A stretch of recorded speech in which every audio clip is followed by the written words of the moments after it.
माँ, आप मोची का काम कर रही है? मम्मी जी, ये कुछ जूते चप्पल हैं, इन्हें भी पॉलिश कर दीजिए। इतने में और लेके आप। करण, ये सब क्या हो रहा है? प्रीति, तुम यहाँ? हाँ, मैं यहाँ। और माँ, आप मोची का काम क्यों कर रही हैं? वो बेटा, मुझे ना थोड़े पैसे चाहिए थे, इसलिए मुझे ये काम करना पड़ा। पैसे? अरे माँ, अगर आपको पैसों की जरूरत थी तो आपने मुझे क्यों नहीं बोला?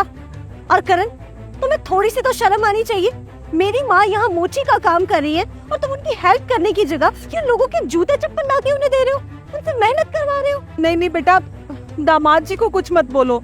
इनको तो मैंने ही बोला था कि घर घर जाके जूते चप्पल इकट्ठे करके ले आए। आपने बोला था? पर क्यों माँ? आखिर ऐसी कौन सी दिक्कत आ गई जो आप मुझसे हेल्प मांगने की जगह ये लोगों के जूते चप्पल साफ कर रही हैं? प्रीति, ये सब कुछ ना तुम्हारी वजह से हो रहा है। What do you mean by करण, मेरी वजह से हो रहा है? मैंने ऐसा क्या किया? मेरे पास पैसे तो है नहीं कि मैं इनकी मदद कर सकूं, क्योंकि मेरी जितनी भी सैलरी आती है ना, वो तुम्हारे अकाउंट में आती है। मेरे ऑफिस में तुमने अपना अकाउंट दे रखा है, तो मेरे पास पैसे नहीं होते हैं। अगर मेरे पास पैसे नहीं है तो मैं इनकी मदद कैसे करूं? इसीलिए ये अपनी इच्छा पूरी करने के लिए ना ये सब काम कर रही है। खुद ही कोशिश करने में लगी हुई है कि अपनी इच्छा पूरी कर सके। अच्छा, कैसी इच्छा माँ? वही इच्छा जिस इच्छा को पूरा करने के लिए तुमने पैसे देने से मना कर दिया था। मैंने कब मना किया मम्मी को पैसे देने से?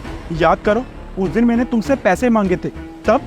सुनो प्रीति, वो मुझे ना 10,000 रुपए चाहिए थे।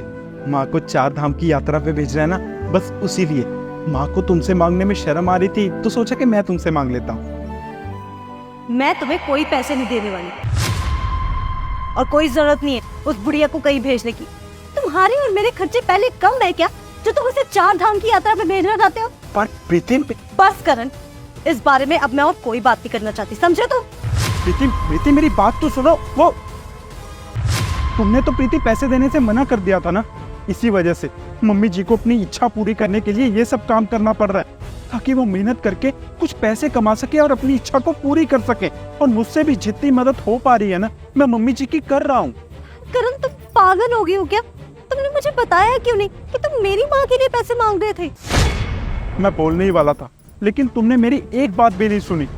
तुम्हें तो यही लगा होगा ना कि मैं अपनी माँ के लिए पैसे मांग रहा हूँ, है ना? मैंने आज तक कभी भी जिंदगी में तुम्हारी माँ और मेरी माँ में फर्क नहीं किया, लेकिन तुम आज तक हमेशा मेरी माँ और तुम्हारी माँ में फर्क करती आई हो प्रीति। और इसका क्या मतलब कि अगर मैं पैसे मांगूंगी तो तुम पैसे दे दोगी, और अगर दामाद जी अपनी माँ के लिए पैसे मांगेंगे तो तुम नहीं दोगी? क्यों? दामाद जी की माँ तुम्हारी माँ नहीं हो सकती क्या? ऐसे संस्कार दिए हैं मैंने तुम्हें? तुम्हें तो शर्म आनी चाहिए बेटा। एक तुम हो जो इनकी माँ को बिल्कुल इज्जत नहीं देती हो, और एक ये है जो दामाद होके भी ना बेटा होने का फर्ज निभा रहे हैं। माँ, आप बिल्कुल ठीक कह रही हो। मैं आपकी अपनी होते हुए भी आपकी एक इच्छा को पूरा नहीं कर पाई, और ये तो बस आपकी हेल्प कर रहे थे।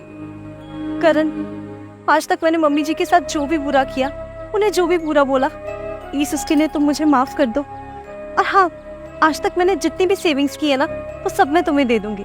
और इस बार 4 धाम की यात्रा पे सिर्फ मेरी माँ नहीं, तुम्हारी माँ भी जाएंगी। क्या? सच में प्रीति? हाँ, सच में। हो सकता है कि शायद इससे मैंने जो गलतियां की है वो ठीक हो जाए। शाबाश बेटा, हमेशा खुश रहो। दोस्तों, शादी सिर्फ 2 इंसानों का नहीं, बल्कि 2 परिवारों का मेल होता है। इसीलिए हमें एक दूसरे के परिवार में कभी भी भेदभाव नहीं करना चाहिए। अगर आपको ये वीडियो में दिया गया मैसेज अच्छा लगा हो तो अपनी फैमिली और फ्रेंड्स में शेयर करें और लाइक और कमेंट करना ना भूलें। शुक्रिया।